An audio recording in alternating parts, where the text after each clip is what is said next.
Welcome back everyone to the channel. Now today I'm super excited to be bringing you another build video. The Necromancer Healer video did extremely well, and if we can do the same with this build, then that would be amazing. So sit tight and get ready, for I bring you the Stamina Necromancer, capable of hitting onwards and upwards of 75k DPS. I can get this build up to at least 90k, and that's with a seriously poor rotation, trust me. Before we get into it though, I just want to quickly mention something rather specific about ESO builds. I have found that in the 9 years of playing ESO, that the most important thing is that your character build has to be something that you enjoy playing. Personally, I'm not a fan of meta in video games, and ESO is sadly no different. I realise that with every class and every build, there is a best in slot. However, I love nothing more than to challenge that and find ways around that and create builds that are fun and also effective. So if you find that what I've done on this build isn't quite best in slot, or perhaps you see something that you personally don't agree with, then it's all good to leave me feedback, but chances are what you've noticed I've done for a reason, because I prefer to have fun with my builds over following best in slot or meta gameplay. Just like with the healer build, I create these build videos to showcase fun builds that may be slightly different to the norm, with skills or sets that are slightly off from best in slot. And most importantly, builds that anybody can use. And remember, your build is personal to you. You use what you want to use. Builds are also specific to not only you, but your situation and who you're playing with. Keep this in mind as we start the video. So with all that out the way with, let's begin, shall we? So let's start with the overview. I am a Khajiit for this build, but if you don't fancy playing as one, then any race that helps with stamina will do. Dark Elf, Red Guards or Orc, they're all good examples. When it comes to attributes, we place all points into stamina. If you need more health for some reason, then we can change that with the food. I wouldn't recommend doing it with your attributes though. Our food of choice is lava foot soup and salt rice. This amazing bit of grub will increase your stamina and stamina recovery. Now if you require a bit of extra health, then by all means give Dubious Camoran Throne a go, as it increases your health as well as your stamina and stamina recovery. For our potions, we do indeed use Essence of Weapon Power, as these bad boys will give us our weapon damage buff and weapon critical buff, along with a hefty amount of restored stamina. Lastly, our Munda Stone is the Thief. Real simple, will give us a buff to our critical chance.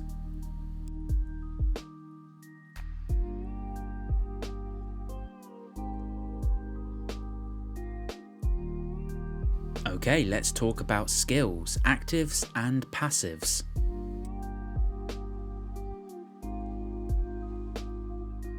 Starting with our primary bar, we're using Dual Wield, and our first skill is Ruinous Scythe. Slice into your enemy's life force, dealing 6,846 bleed damage, applying the hemorrhaging status effect and setting them off balance for 7 seconds. You heal for 3,141 health for the first enemy hit, and an additional 1,047 for each additional enemy up to 5 times. The healing of this ability scales off your max health. Ruinous Scythe is one of our main spammables. Not only does it do lots of damage, but it's also a cone attack, so you'll hit multiple enemies, but also it heals you for a great deal too. Next is Whirling Blades. Launch yourself into a lethal spin, dealing 6,846 physical damage to nearby enemies. Deals up to 100% more damage to enemies with less than 50% health. Whirling Blades is another one of our spammable abilities, but the catch with this one is that you won't use it unless the enemy is below 50% health. It's an execute ability.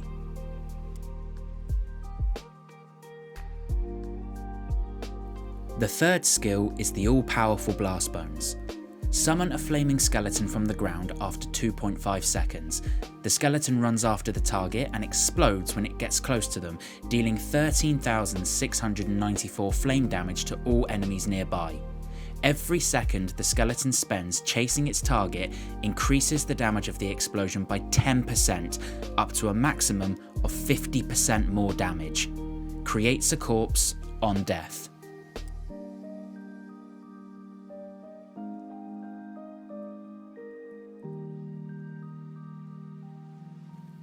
Now, we use blast bones in sync with one of the other spammables. You'll see this when we come to talk about our rotation. However, if the enemy is above 50% health, then we use Ruinous Scythe and blast bones. If the enemy drops below 50%, we use Whirling Blades and blast bones.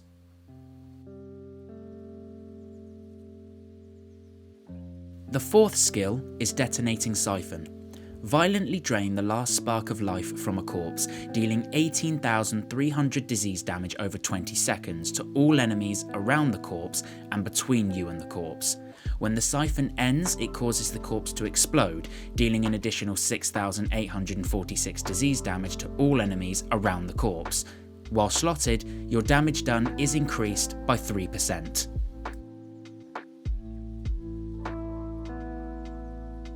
Detonating Siphon is a good skill to just have slotted. I tried using the skill in my rotation and noticed my DPS dropped a little due to having to cast it every 20 seconds.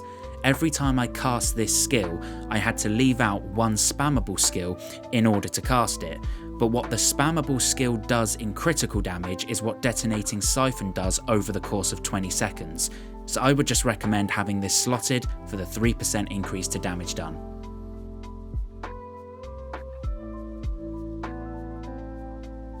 Lastly is Camouflaged Hunter. Having this slotted grants us the buff of Major Savagery, which increases our critical chance. Also, when hitting an enemy from behind, you have a chance to gain the buff Minor Berserk, which increases all your damage done by 5%. Now I realise what you guys are going to say, but your potions give you Major Savagery, so why have this skill? And honestly, it's mainly for the Minor Berserk, and also just in case I forget to use a potion. You also get Fighter's Guild passives from having this slotted. If you want, you can use Trap Beast for Minor Force instead. Go for it.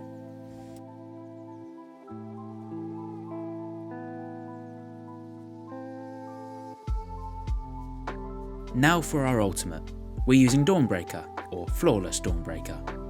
Arm yourself with Meridia's Sacred Sword and dispense her Retribution, dealing 12,000 physical damage to enemies in front of you and an additional 15,690 physical damage over 6 seconds. After activating, your weapon and spell damage is increased by 300 for 20 seconds.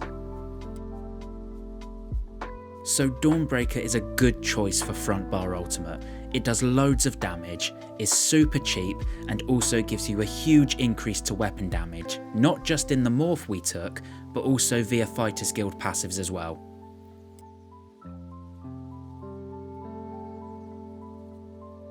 Now onto the back bar, which is two-handed, and skill number 1 is Carve.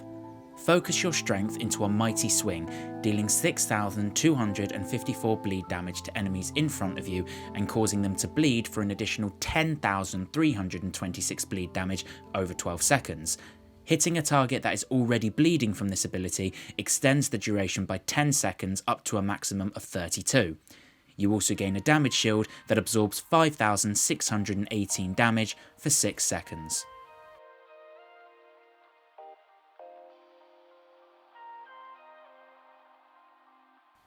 Carve is a really powerful damage over time skill.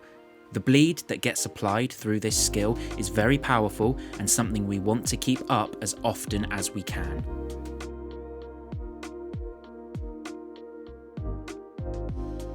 Skill number 2 is Stampede. Launch across the earth and smash an enemy, dealing 5,000 physical damage to them and all nearby enemies. This attack is always a critical strike. After reaching your target, you sunder the ground beneath you, dealing 1,190 physical damage to all enemies in the area every 1 second for 15 seconds. Stampede offers us another great damage over time, and just like Carve, it's also AoE. It will affect multiple enemies at once. Again, this is something we try our best to keep up 100% of the time.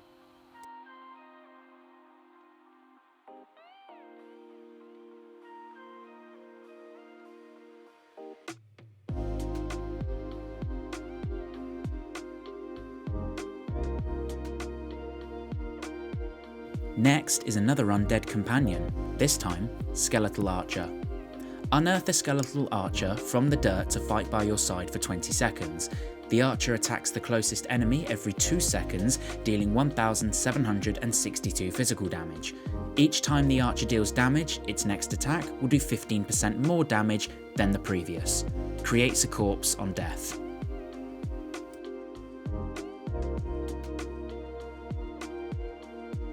The archer is yet again another great damage over time skill.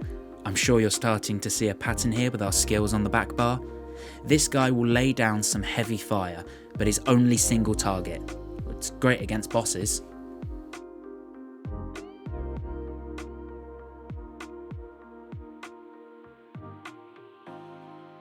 Now we have a utility skill, Resolving Vigour.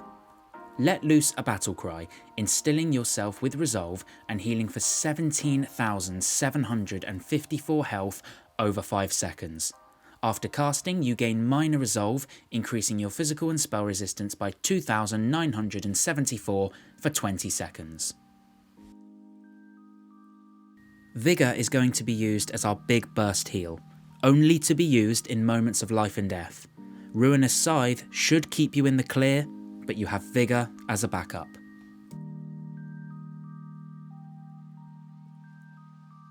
Lastly, we have Unnerving Boneyard.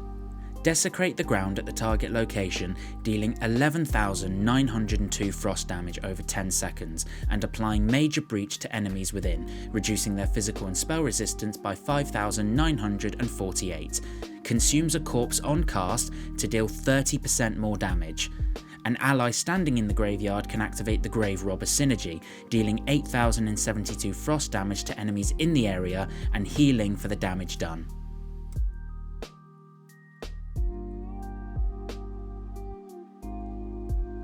Boneyard is such an amazing AoE damage over time, incredibly powerful, and also offers a debuff allowing you to deal more damage to your enemy, and also a synergy for your teammates that does lots of damage and also heals them.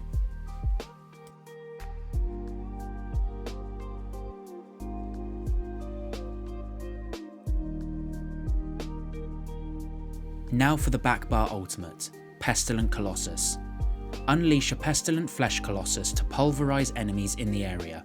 The Colossus smashes the ground 3 times over 3 seconds, dealing 10,000, 10,800 and 11,000 disease damage with the first, second and third smash.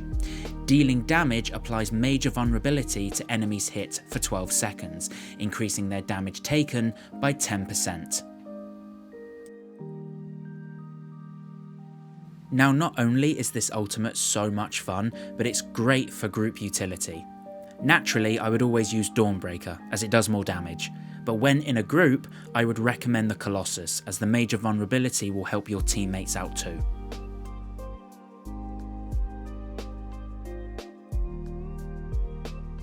Now for passives. I recommend getting the following: all passives within the Necromancer skill trees, Gravelord, Bone Tyrant, and Living Death, all passives within Two-Handed and Dual-Wield, all passives within Medium Armour, the following passives for Fighters Guild. Unless you of course use Trap Beast, I would then recommend you also get Intimidating Presence, which will reduce the cost of Trap Beast. All the passives in Undaunted to help with your total resources. And lastly, all passives within your racial skill line. Now looking at gear. The item sets I personally use are the following: Arms of Reliquin, Pillar of Nirn, Harpooner's Wading Kilt, and Slimecraw, but just as a one piece. So let's take a closer look at each of these sets, and then I'll offer up alternatives if you can't get these. Starting with Arms of Reliquant, this set can be found within a trial, so it gives us the minor Slayer buff. The trial is Cloud Rest, so let's see what it does for us. It will give us 657 critical chance, gain minor Slayer at all times, increasing your damage done to dungeon, trial and arena monsters by 5%, add 657 critical chance, and then your light and heavy attacks apply a stack of harmful winds to your target for 5 seconds. Harmful winds deal 281 physical damage per stack every 1 second. This effect can stack once every half a second, up to 10 times, and scales off the higher of your weapon and spell damage. Let's see it in action. As you can see, with each light attack, I place a whirlwind around the enemy. This whirlwind does damage and only increases with each whirlwind I place. Now it's important to note that this set requires you to know and understand light attack weaving. If you don't, then Reliquant will not be a set I recommend for you. Now on to Pillar of Nirn. Found within the DLC dungeon Falkreath Hold, Pillars is such a great set for both Magicka and Stamina users. Let's see what it does. Adds 1071 maximum stamina, adds 641 critical chance, adds 126 weapon and spell damage, and when you deal damage, you create a fissure underneath the enemy after 1 second, dealing 3,362 bleed damage to all enemies within 2.5 meters, and causing them to bleed for an additional 18,350 bleed damage over 10 seconds. This effect can occur once every 10 seconds and scales off the higher of your weapon or spell damage. Pillars of Nirn is a fantastic damage over time proc set. Its proc is based off of any damage, which is insanely good and easy, and with an uptime of 100%, this set is hard to beat for damage dealers.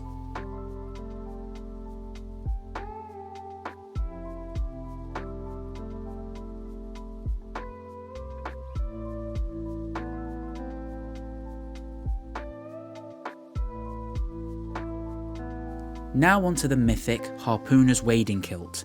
In order to get this antiquity, you need to have access to the Greymoor chapter. So let's see what this mythic does for us. Dealing direct damage grants you a stack of Hunter's Focus for 20 seconds, up to 10 stacks. You can only gain 1 stack of Hunter's Focus per second. Each stack of Hunter's Focus increases your critical chance by 110 and your critical damage by 1%. Taking direct damage removes 5 stacks of Hunter's Focus, up to once per second. Removing Harpooner's Wading Kilt removes all stacks of Hunter's Focus. So once at max stacks, this one piece of armour alone will grant you 10% increase to critical damage done, and also an extra 1,100 to critical chance.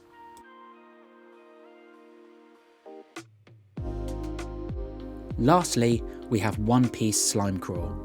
The reason why we equip this is because we can't use a full Monster Mask set due to our mythic, so we can only use one piece. Now Slime Crawl is the most powerful one piece Monster Mask set in this game for damage dealers, as it has the highest critical chance increase than any other set.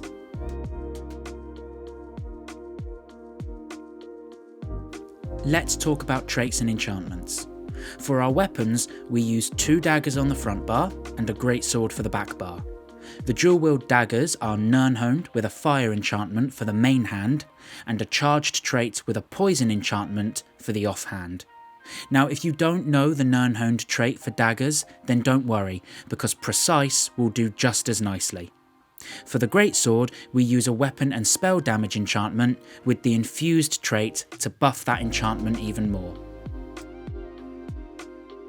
The armour is super simple. For all 7 pieces of armour, you want the Divine's trait to buff our Mundus Stone, and all enchantments to be increased maximum stamina.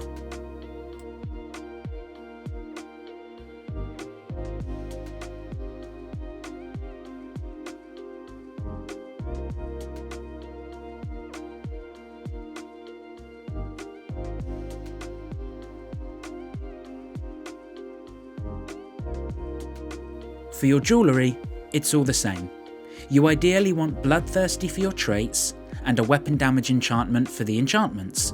If Bloodthirsty is an issue to acquire, then by all means go for Infused.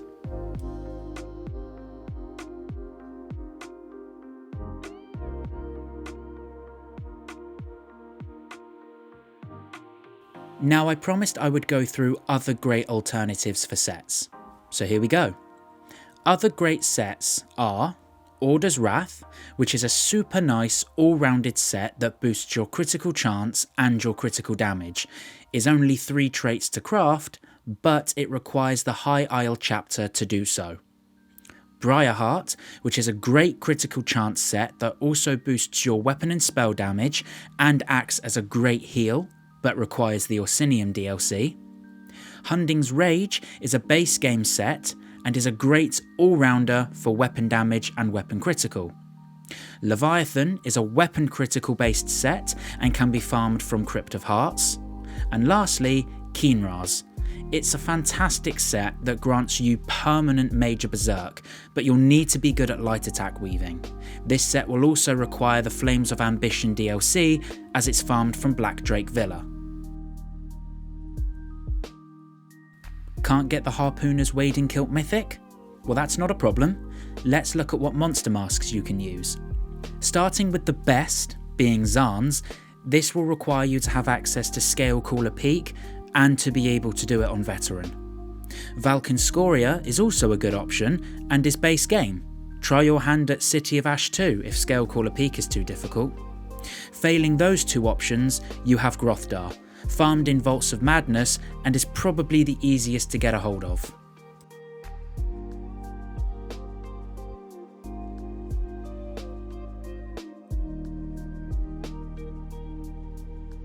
Let's talk about champion points. When it comes to the crafting champion points, they are completely and utterly personal and have 0 impact on the build. As for warfare and fitness, well, let's go through those. For warfare, I use Fighting Finesse, 8% increase to critical damage and critical healing done. Master at Arms, increase your damage done with direct damage attacks by 6%. Deadly Aim, increase your damage done with single target attacks by 6%. Wrathful Strikes, grants 205 weapon and spell damage to your damaging abilities. For fitness, I use Bloody Renewal, which restores 1500 stamina whenever you kill an enemy. Rejuvenation, which grants 90 health, magicka and stamina recovery. Fortified, which grants 1731 armour. And lastly, Boundless Vitality, which grants 1400 max health. Now of course you want to get all of the passive champion points that you can, but as for the actives, this is what I use for this build. Now for something I very much forgot to do on the healer build, a rotation. Now I'll be honest, damage dealers and rotations always make me laugh. Practicing on a target dummy is a good thing to do, don't get me wrong, but I do find it rather funny when you have specific individuals who gloat and boast about hitting over 100k DPS on a target dummy. Well done. You can do over 100,000 damage a second on a stationary target that doesn't move or fight back. You see my point? In a dungeon or trial, or any situation in fact, where that individual will have to move, defend, or do mechanics, that 100k DPS will very quickly become something like 70 to 80k. This is sadly the truth around passing. My opinion, great for practicing, useless anytime else. So I have done a quick rotation for you to show you how to get the most out of these skills. I'll of course go through it at the same time, But keep in mind that number one, I'm terrible at rotations and also hate doing them. And number two, I found this to be better for me, so feel free to put your own personal touch on it. So as you watch this, I'll start by mentioning our spammables. You have Ruinous Scythe and Blast Bones. You use these two in sync with each other until you reach 50% health, where you swap out your Scythe for Whirling Blades. Now what do I mean by using them in sync? Well, you can get 2 Scythes or 2 Whirling Blades in between each Blast Bones. So it goes Blast Bones, Scythe, Scythe, Blast Bones, Scythe, Scythe, Blast Bones, and so on and so on. When you reach 50% health, the only thing you do is swap Scythe with Whirling Blades. As for your back bar damage over time skills, I like to keep it simple. Your timing is based off of Boneyard. Not only is Boneyard easy to see and identify, because you have 3 giant tombstones that come out the ground, but it lasts 10 seconds, the shortest of all your dots. At the start of the fight, you need to start with all of your dots. That's Skeletal Archer, Carve, Stampede, and lastly Boneyard. You then swap to your dual wield and do your spammables as previously discussed. When Boneyard ends, which as I explained is easy to see, you'll swap and recast all your dots, apart from the Skeletal Archer, as he lasts 20 seconds, double that of Boneyard. So you'll only recast Carve, Stampede, and Boneyard. So then you go back to using your spammables, and when Boneyard is finished, you swap to your two-handed bar and cast all 4 of your dots, Skeletal Archer included. Swap back to spammables, and keep going. Essentially, every rotation you recast your dots. Every other rotation you include the Skeletal Archer. This is how I do my rotation. It's simple and easy to do. I know for a fact that this could be a lot easier, and I know for a fact that I messed up a lot while recording. However, with all that said, I still managed to get over 80k. So feel free to improve on it yourselves and let me know what you did. Perhaps you can even help me. So that is the end of the build. Please don't hesitate to ask any questions if you have them, and please keep in mind that this is only my second build video, so I'm still learning how to do them. Also, keep in mind everything I said at the beginning of the video, that the choices I've made for this character are my personal own decisions. I'm sure I can make this build stronger with a few changes, but honestly, I'm happy with it the way that it is, and I also thought that it's quite player friendly, so feel free to try it out yourself and let me know what you think. If you enjoyed this video and enjoy my content, then don't forget to like and subscribe, it really does help. Thank you all for staying with me through this eventful video. Take it easy, and I'll see you all next time.